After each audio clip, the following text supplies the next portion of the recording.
মা তাড়াতাড়ি ভাত দাও। প্রথমে গরম গরম সাদা ভাত, প্রত্যেক দিনের মতো আজকে সাদা ভাত দিয়ে দিলাম। প্রথমে গরম গরম দিয়ে দিলাম একটা কাঁচা লঙ্কা, আর সাথে দিয়ে দিলাম চাকা করে কাটা শশা দিয়ে দিলাম।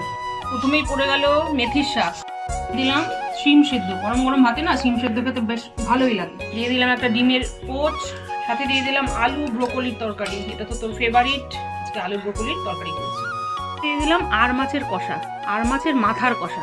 আজকে বাজার থেকে একটা আর মাছের মাথা এনেছিল, আর মাছের মাথাটাকে কষা কষা করে লাল লাল করে করেছি। দিয়ে দিলাম সব শেষে নলেন গুড়ের পায়েস। আজকে পায়েস করেছি বাড়িতে, শেষ পাতে একদম নলেন গুড়ের পায়েস।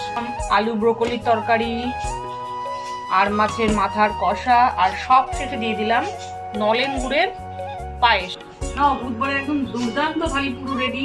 মাছের মাথা, শাক ভাজা, ডিম পোস্ট, শেষ পাতে একদম নলেন গুড়ের পায়েস, যেটা এবছর প্রথম করেছি। না